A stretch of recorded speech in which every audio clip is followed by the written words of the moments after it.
Jin-Ho dragged his feet up the 3 flights of stairs to his apartment.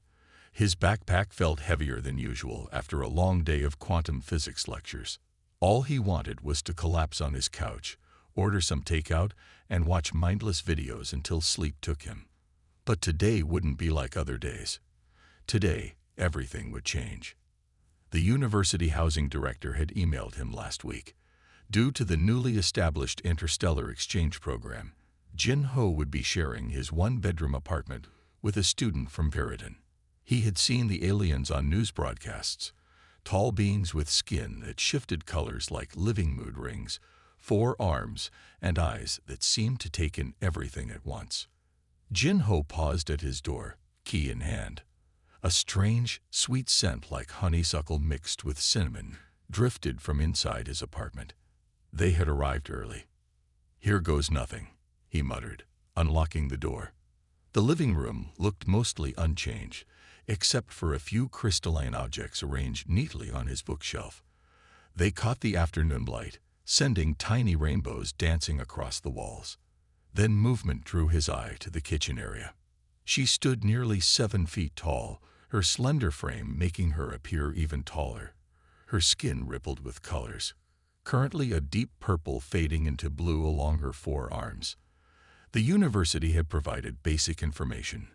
Veridans were highly intelligent, communal by nature, and their skin colors reflected their emotional states.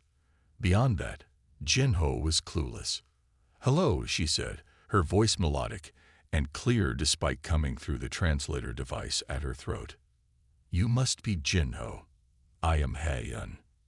Jin-Ho blinked in surprise. "You chose a Korean name." Her skin flickered with yellow patches, embarrassment, perhaps.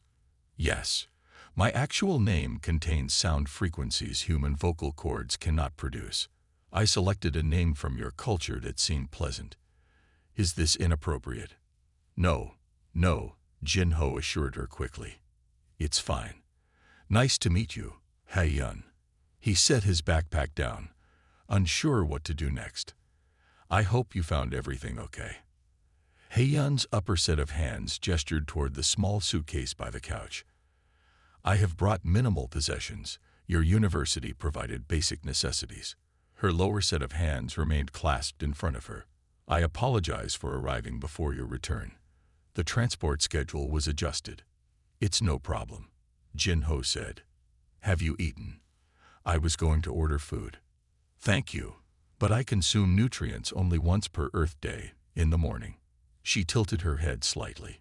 "Your dwelling is comfortable, though the gravity here is challenging." Jin-Ho noticed now how she stood with her back very straight, almost rigid. "Is Earth's gravity much different from Veridan's?" "Approximately 30% stronger. I will adapt." Her skin shifted to a determined orange. "The exchange program is important for both our species." Over the next week, they established an awkward routine. Jin-Ho attended classes during the day while Hae-Yun studied Earth cultures and languages from the apartment. In the evenings, he would find her bent over textbooks, all 4 hands taking notes simultaneously. Her dedication was impressive, but he noticed she moved with increasing stiffness.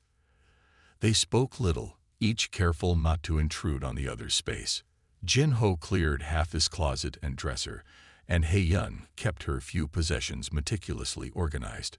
She slept on the pull-out couch, rising before him each morning. By the time he emerged from his bedroom, she would be sitting at the kitchen table, consuming her daily meal of nutrient paste. On the 7th night, Jin-Ho returned late from a study session to find Hae-Yun waiting for him. Her skin pulsed with nervous yellow streaks against a background of determined blue. "Jin-Ho, I must discuss something important with you," she said, her 4 hands clasped together. "I have been reluctant to mention it because I understand humans have different customs." Jin-Ho set down his keys. "What is it?" "Among Veridans, new companions share sleeping quarters during the adjustment period. It establishes trust and harmony." Her skin flickered rapidly. "I have researched human customs and understand this might seem unusual to you." Jin-Ho stared at her. "You want us to share my bedroom?" "More specifically, The same sleeping surface, Hei-yun clarified. Her yellow streaks intensified. It is considered the foundation of respectful cohabitation. Jin-ho rubbed the back of his neck. That's not really how things work here. Humans usually only share beds with, romantic partners. I understand this cultural difference, Hei-yun said quickly. But among my people, refusing to share sleep space with a dwelling companion is considered deeply distrustful. It has made my adjustment difficult. Jin-ho noticed how her lower set of hands massaged her upper arms. Are you okay? You seem uncomfortable. The gravity affects my musculature. It is manageable. Her tone suggested she didn't want to discuss it further. Jin-ho considered his options. The university had emphasized the importance of cultural exchange and understanding. This was about respecting her traditions, not his discomfort. Would one night be enough to satisfy this tradition? He asked carefully. Hei-yun's skin brightened to a hopeful blue. It would be an important beginning. Then we can try it, Jin-ho said. Just to be clear, this is purely a cultural practice. Yes, Hei-yun confirmed. Viridans build trust through proximity. When we rest near others, our bodies synchronize certain functions. It creates biological harmony. She hesitated. There is no romantic component in your human sense. That night, Jin-ho arranged extra pillows down the middle of his bed, creating a clear boundary. Hei-yun watched with curiosity. Is this barrier part of human sharing traditions? She asked. Something like that, Jin-ho replied. When they finally settled in, Jin-ho in shorts and a t-shirt, Hei-yun in what appeared to be a silky bodysuit that covered her from neck to ankles. The situation felt surreal. Her skin glowed softly in the darkness, casting a gentle blue light across the ceiling. Thank you, she whispered. This means a great deal in my culture. Jin-ho stared at the ceiling, acutely aware of her presence. No problem. Cultural exchange, right? Yes, Hei-yun agreed. Rest well, Jin-ho. Hours later, Jin-ho woke to strange sounds. Hei-yun was shifting uncomfortably, her breathing labored. In the dim glow of her skin, now pulsing with dull red spots, he could see her face contorted in pain.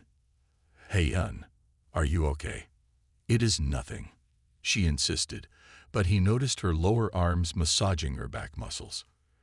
You're in pain, he said. Is it the gravity? She was silent for a long moment before answering. Yes, but discussing physical discomfort is inappropriate in my culture. Please forget you observed this weakness. Jin-ho sat up, concerned. Being in pain isn't weakness. Why didn't you say something sooner? First impressions between our species are crucial, Hei-yun explained softly. I cannot be the reason Viridans are considered physically inferior or unsuited to Earth. As they talked into the night, Jin-ho realized how much pressure Hei-yun felt as one of the first exchange students. Each twinge of pain she hid, each difficulty she faced alone, all because she believed the future relationship between their species rested on her shoulders. Tomorrow, Jin-ho promised, we'll figure something out. Together. Hei-yun's skin shifted to a color he hadn't seen before, a warm, grateful purple. Thank you, Jin-ho. Perhaps there is wisdom in both our traditions. Jin-ho woke early the next morning with a plan. He found Hei-yun already awake, attempting to stretch her forearms in a sequence that looked painful rather than helpful. Good morning, he said. How are you feeling? Adequately functional, Hei-yun replied. Her skin a determined orange with flickers of red pain she couldn't quite hide. The shared sleeping arrangement was beneficial. Thank you for accommodating my cultural practice. Jin-ho nodded. I have a free morning before my afternoon lab. I'd like to understand more about Viridan physiology, if you're willing to explain. Hei-yun's skin shifted to a cautious yellow-green. What specifically do you wish to know? The pain you're experiencing. It's because of our gravity, right? How exactly does it affect you? Hei-yun hesitated, her lower arms clasping together in what Jinho was beginning to recognize as a nervous gesture. "Discussing physical limitations is uncomfortable for me," she admitted. "But perhaps it serves the cultural exchange." She straightened her already perfect posture. Viridin's skeletal structure evolved in lower gravity. Our muscles attach differently than human muscles. Earth's gravity places strain primarily on my dorsal support system and secondary limb attachments. Jinho listened carefully. "And the pain is worst when you're lying down." "Yes, without the muscular engagement of standing, the gravitational pressure becomes more noticeable." Her skin rippled with embarrassment. "Last night was more difficult than usual because I did not take my muscle relaxant compounds." "You have medicine for this?" Jinho asked, surprised. "Why didn't you take it?" Heiyun's upper shoulders lifted in a gesture reminiscent of a human shrug. "The compounds induce a deeper sleep state than normal. I was concerned about appearing vulnerable during our first shared sleeping arrangement." Jinho felt a wave of sympathy mixed with frustration. "Heiyun, the whole point of your tradition is building trust, right? How can we build trust if you're hiding important things like this?"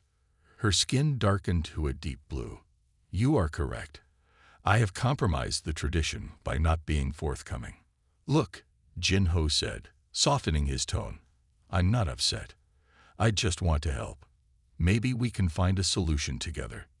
Later that morning, they sat at the kitchen table with Jinho's tablet between them.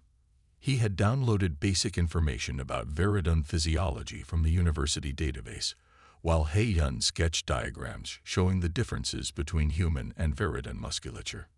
"Your species evolved from tree-dwelling ancestors," Jinho observed, reading from the database. "That explains the 4 arms and your incredible balance." "Yes, and yours evolved from ground-dwelling mammals," Heiyun replied, studying images of human skeletal structure. "Your spine is designed for vertical compression. Mine distributes weight differently." Jinho looked up from the tablet. The database mentioned something called pressure nesting as part of Viridin's sleep habits. "What's that?" Heiyun's skin flashed with quick bursts of purple. "It is difficult to translate precisely. When Viridins rest together, we position ourselves to create counter-pressure on each other's muscle groups. It distributes gravitational stress and promotes healing. So sharing sleeping space isn't just about trust. It's physically beneficial." "Yes.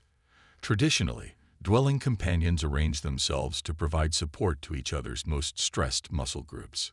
Her color shifted to a hesitant blue. "I did not mention this aspect initially because it seemed too complicated to explain." Jinho leaned back in his chair, understanding dawning. "So when you asked to share my bed, you weren't just following the cultural tradition. You were in pain and needed help."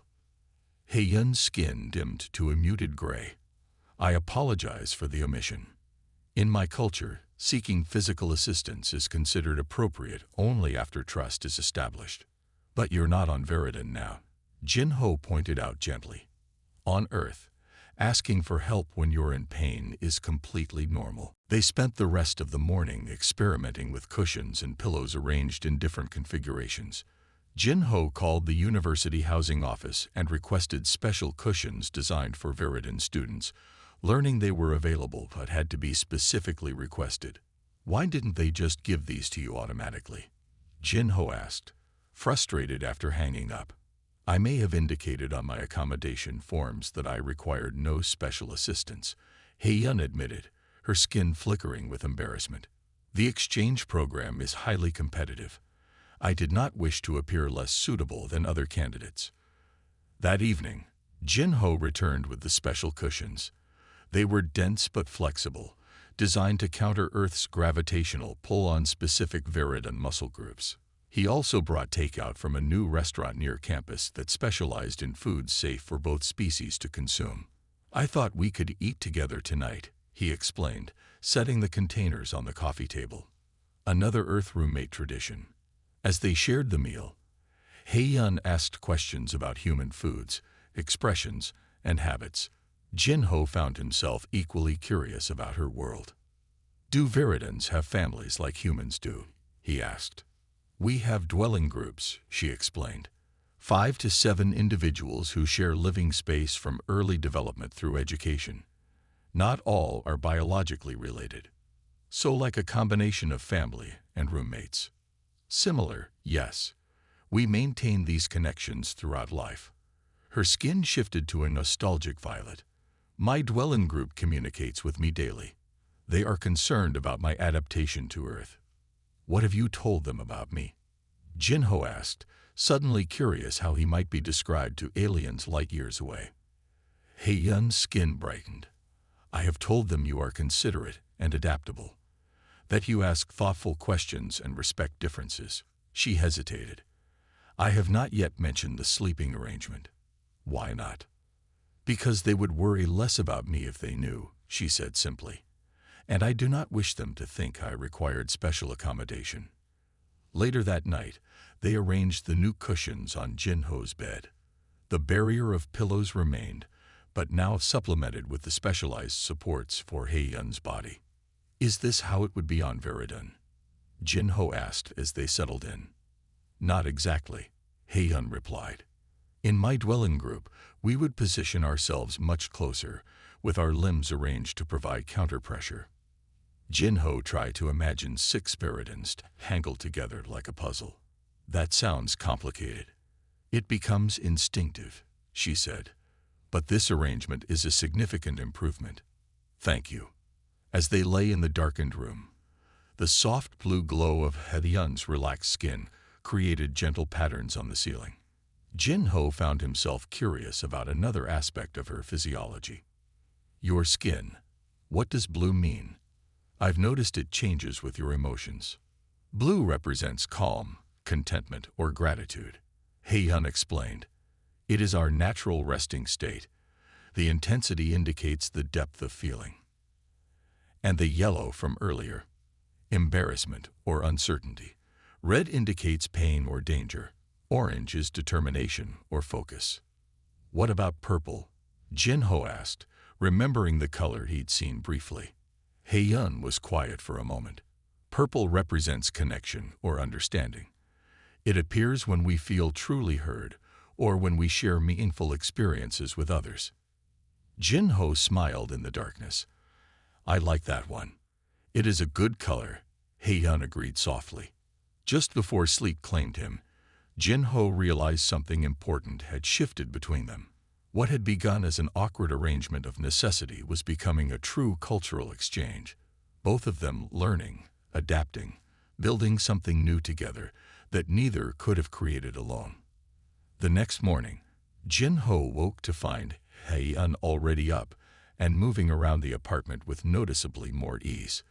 The specialized cushions had clearly helped. She was preparing her daily nutrient paste at the kitchen counter, all 4 arms working in perfect coordination. Good morning, Jinho said, yawning. You look better today. Heiyun's skin rippled with pleased blue tones. Yes, the supportive structures were effective. My muscle tension has decreased by approximately 40%. Jinho smiled, pouring himself a cup of coffee. That's great. But I've been thinking, the cushions are just treating the symptoms, not solving the problem. The problem being Earth's gravity, Heiyun said. That is not something we can change. No, but we might be able to help your body adapt to it better. Jinho pulled out his tablet. I did some research last night before falling asleep. Humans who spend time in space have to do special exercises when they return to Earth's gravity. Maybe some of those could be modified for you. Heiyun set down her nutrient paste, her skin shifting to an interested teal color Jinho hadn't seen before. That is logical. I had not considered adaptation techniques beyond pain management. After breakfast, Jinho cleared space in the living room by pushing the couch against the wall. He pulled up videos of astronaut rehabilitation exercises on his tablet.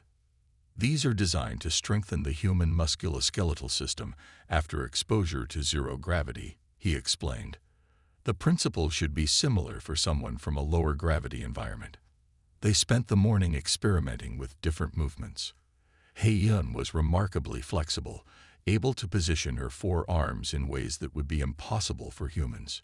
Jin-ho noticed that certain stretches caused her skin to flash with pain markers, while others seemed to provide immediate relief. "This one," Hei-yun said, demonstrating a complex twist that involved bracing her lower arms against the floor while stretching her upper torso, "targets the muscle group that connects my secondary limbs to my spine. It's where I experience the most tension." Jin-ho tried to mimic the movement with his two arms and failed spectacularly, falling onto his side. Hei-yun's skin flickered with patches of bright yellow, a reaction Jin-ho now recognized as her version of laughter.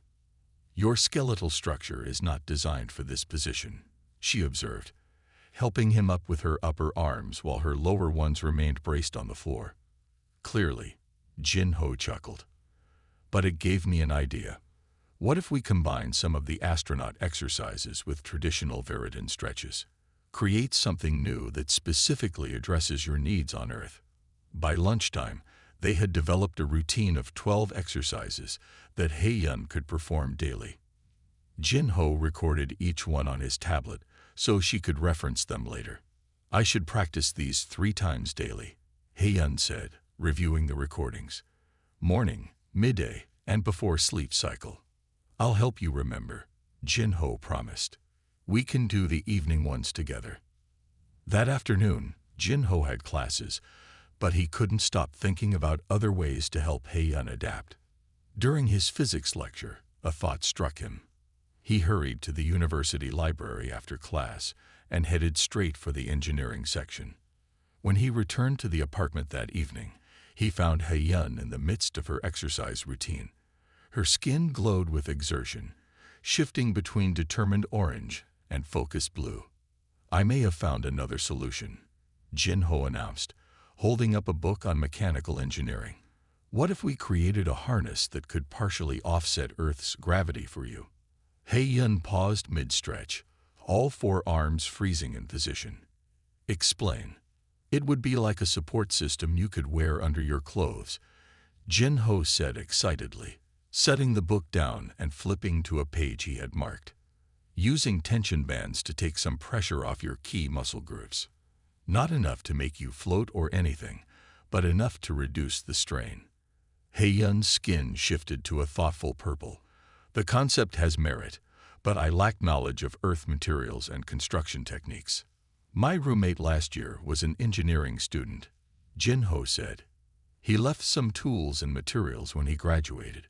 We could at least try to make a prototype." They spent the evening sketching designs, measuring Hei-yun's proportions, and experimenting with the materials Jin-ho had found in his former roommate's leftover supplies. Hei-yun's knowledge of her own anatomy proved invaluable, while Jin-ho contributed what he knew about physics and material properties. Their first attempt, elastic bands connected to a simple chest harness, was a complete failure. The second version was marginally better, but restricted Hei-yun's range of motion too severely. "Perhaps we are approaching this incorrectly," Hei-yun said after their third unsuccessful prototype. Her skin had dimmed to a frustrated gray blue. "On Veridan, we would not try to counter gravity with external devices. We would use our own bodies and the bodies of our dwelling companions." Jin-ho sat back on his heels, considering. "You mean like the pressure nesting you mentioned?" "Yes. Each individual in a dwelling group learns specific positions that provide support to others." She hesitated.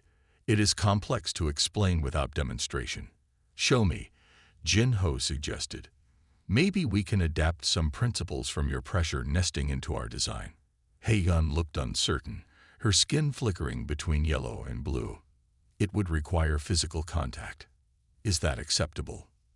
Jin-ho nodded. "If it helps us solve the problem, I'm fine with it." Slowly, Hei-yun guided Jin-ho through basic pressure nesting positions. She showed him how Veridans used their limbs to create counter-pressure on specific muscle groups. Jin-ho was surprised to find that many of the positions weren't as alien as he had imagined. They resembled therapeutic massage techniques humans used. "So this point here," Jin-ho said, Carefully applying pressure to a spot between Hei-yun's shoulder blades helps relieve tension from your upper arms. Yes, Hei-yun confirmed, her skin glowing a relaxed blue. And this position, she demonstrated with her lower arms, would normally support another's spinal column. As they worked, Jin-ho had a realization. What if we combined both approaches? A lightweight harness that applies pressure at these specific points, mimicking what your dwelling group would do. Hei-yun's skin brightened with interest. A mechanical simulation of pressure nesting. Yes, that could work. They stayed up late into the night, redesigning their prototype. This version used adjustable straps that could be tightened or loosened to apply pressure at specific points on Hei-yun's body. By midnight, they had something that actually seemed promising. "Try it now," Jin-ho said, helping Hei-yun adjust the final strap. She stood up straight, then carefully moved through a series of positions. Her skin shifted from cautious yellow to surprised purple to pleased blue. "The pressure is correctly placed," she said wonderingly. "It reduces the gravitational strain by at least 30%. Jin-ho grinned, and combined with the exercises and sleeping supports, "I may achieve full adaptation much sooner than anticipated." Hei-yun finished, her skin glowing bright purple. That night, as they prepared for sleep, Hei-yun paused by the bed. "Jin-ho, I wish to express gratitude. On Veridon, dwelling companions support each other as a matter of course. I did not expect such care from a human I have known for so short a time."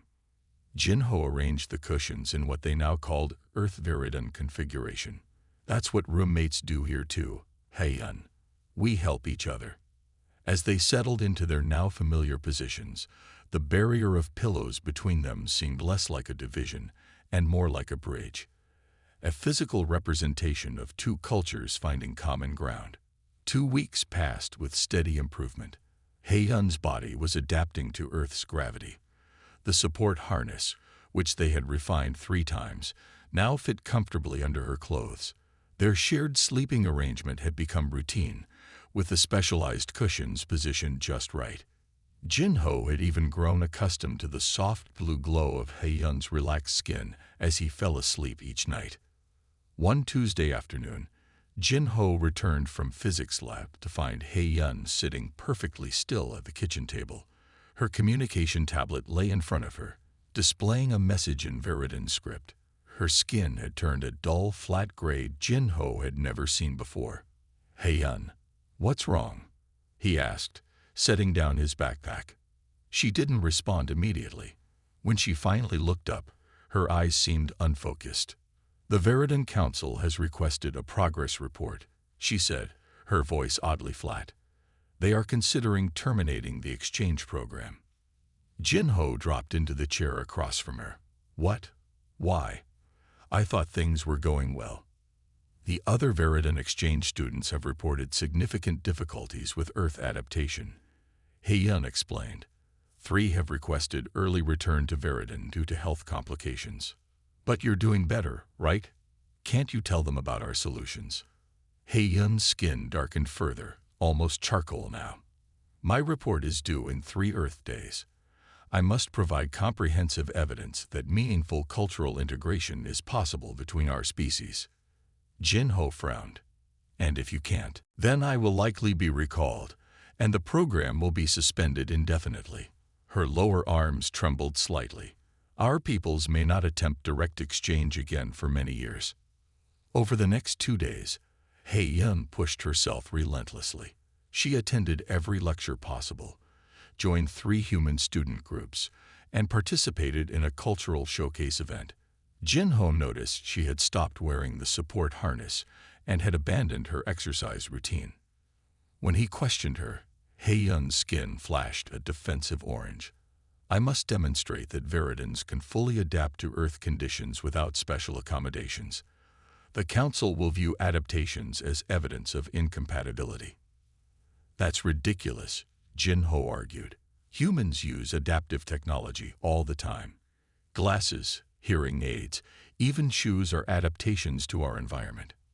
Your perspective is logical but irrelevant." Hei-yun replied. The council's decision will be based on Veridan cultural values, not human ones. By the third day, Hei-yun's condition had deteriorated noticeably. Her movements were stiff, her normally fluid gestures jerky and pained. The vibrant colors of her skin had dulled, predominantly showing exhausted grays and pained reds.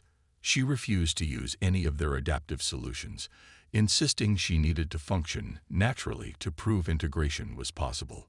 That evening, Jin-ho returned from his last class to find the apartment empty. A message on his phone directed him to the university's main auditorium, where a special presentation on interspecies cooperation was taking place.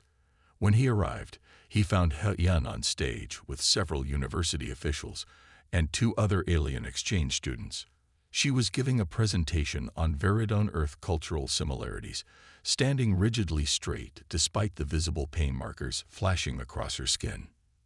Jin-ho watched from the back of the room, growing increasingly concerned. Hei-yun's speech was perfectly delivered, but her movements were becoming more strained. Halfway through her presentation, she paused mid-sentence, her skin suddenly flashing bright red. Then she collapsed. Jin-ho rushed forward as people gathered around her. The university's xenobiologist, Dr. Park, was already kneeling beside Hei-yun, checking her vital signs. She's experiencing severe muscular spasms, Dr. Park announced. We need to get her to the medical center immediately. No, Hei-yun protested weakly, her voice barely audible. No medical intervention. I must complete the presentation. Jin-ho pushed through the crowd. Hei-yun, you need help. Her skin flickered with recognition, then fear. Jin-ho, please. The council will recall me if they learn I required emergency medical care. Then we won't call it emergency care, Jin-ho said firmly. Dr. Park, can we move her somewhere private? I know how to help. With Dr. Park's assistance, they moved Hei-yun to a faculty office nearby. Jin-ho explained their adaptive solutions while retrieving Hei-yun's support harness from his backpack. He had brought it just in case. This is remarkable, Dr. Park said, examining the harness. You designed this yourselves. A combination of our ideas, Jin-ho explained, helping Hei-yun into the device. It simulates the pressure support Veridans naturally provide for each other in their dwelling groups. As the harness was adjusted, Hei-yun's skin gradually shifted from pain red to a muted blue. Dr. Park observed with fascination. The biomedical applications of this design could be significant, she noted. Have you documented your process? Yes, Jin-ho said. Hei-yun has been recording everything for her report to the Veridan Council. He turned to Hei-yun. Which you should include all of this in, by the way. I cannot, Hei-yun insisted, though her voice was stronger now. They will see it as evidence of incompatibility. Dr. Park frowned. That's a strange perspective. Adaptation is the hallmark of successful species interaction.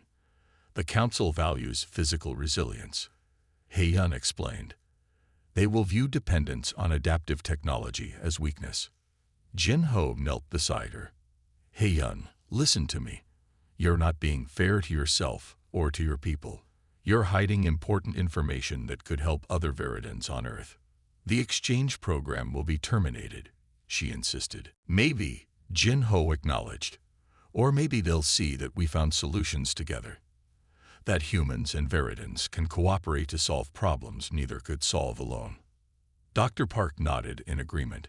Your harness design alone represents significant cross-species innovation, and these adaptive exercises you've developed could help humans with certain medical conditions as well.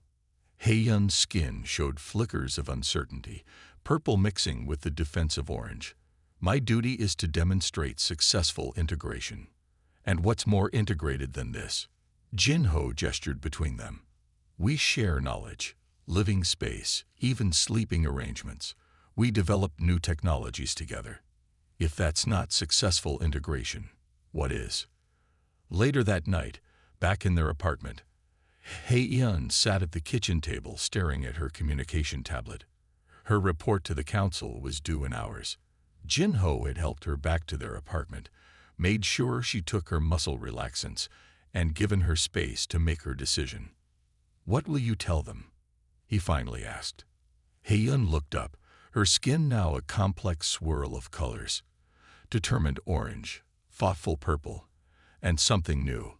A deep gold Jin Ho hadn't seen before. "The truth," she said simply. "That Earth's gravity presents significant challenges for Viridun physiology. That adaptation requires time, exercise, and supportive technologies." She paused. "And that none of this would have been possible without human Viridun cooperation. And if they recall you?" Heyun's gold color intensified. "Then I will return with complete documentation of our adaptive solutions to share with my people, and I will petition to continue our work, even if the broader exchange program is suspended." Jin Ho smiled. "That sounds like a good plan." "There is something else I have not told you," Heyun said, her skin shifting to an uncertain yellow. "Something about my assignment here." "What is it?"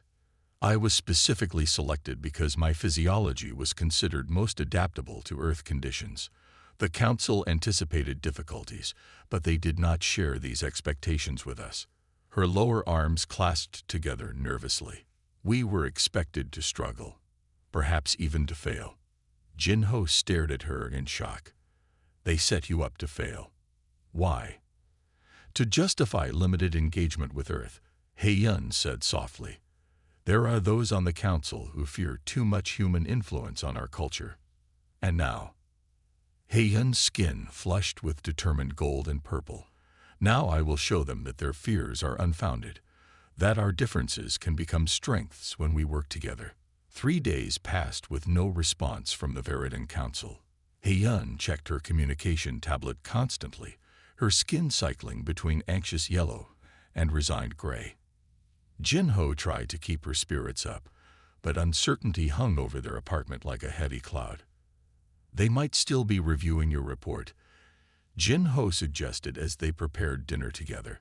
He chopped vegetables while Heyun used her 4 arms to simultaneously stir a pot, add seasonings, and organize serving dishes.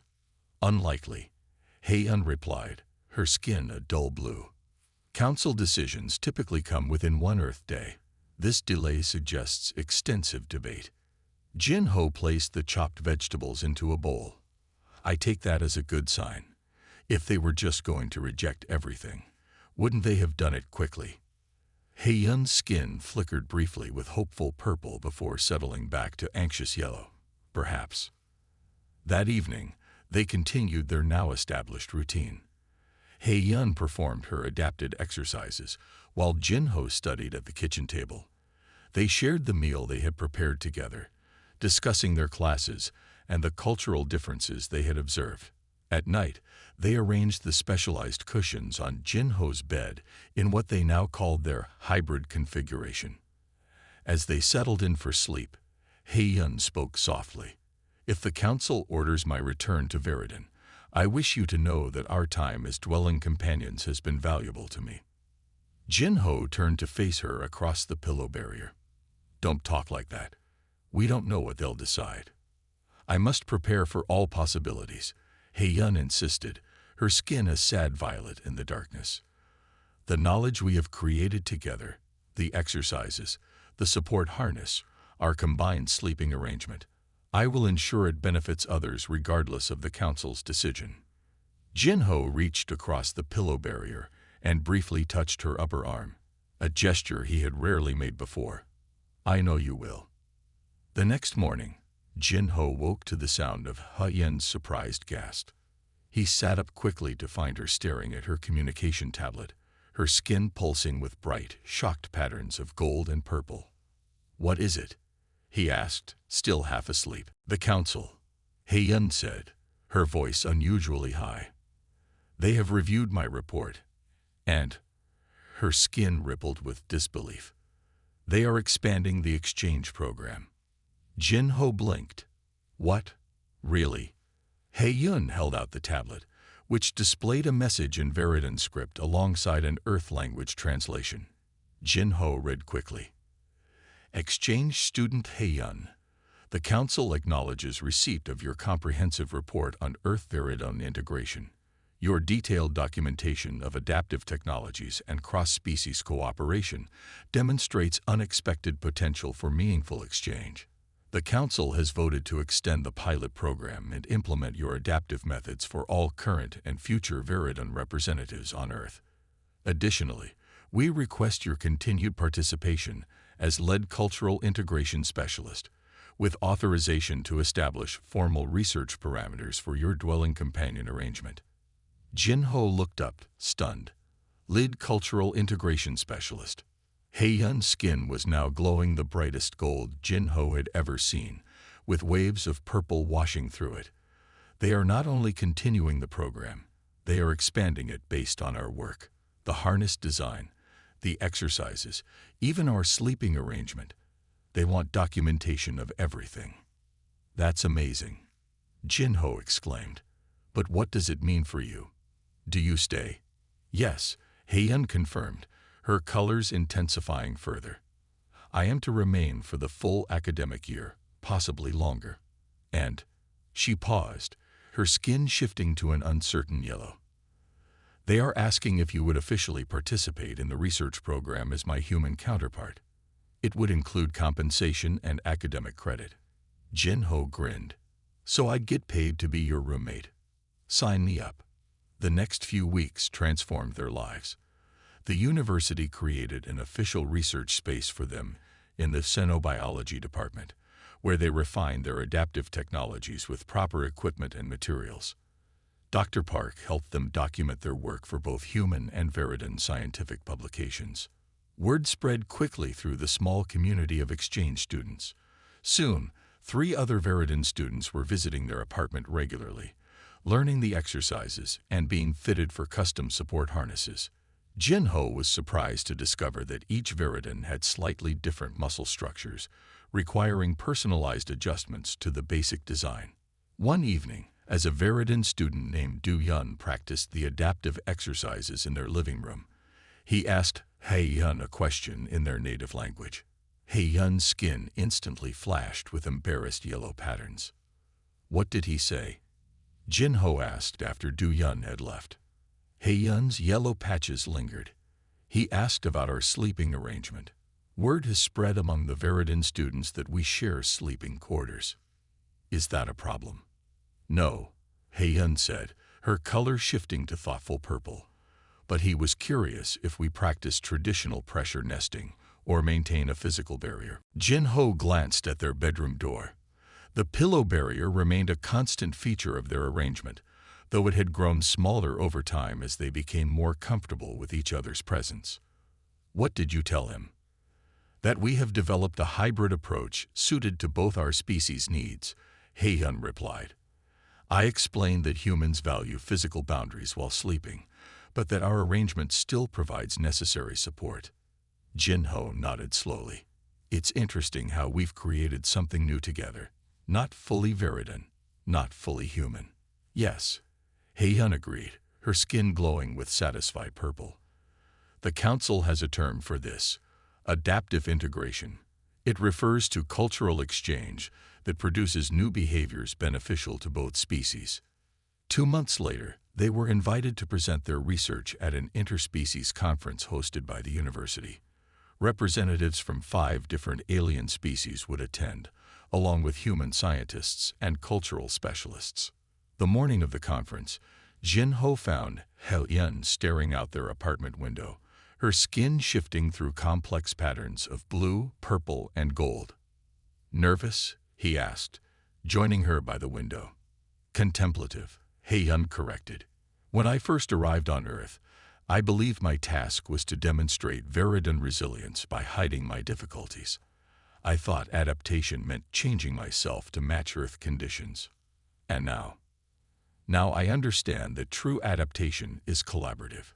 Her lower arms gestured toward their bedroom, where the specialized cushions were arranged in their hybrid configuration. We created something neither of our species had before, a new way of living that honors both our needs.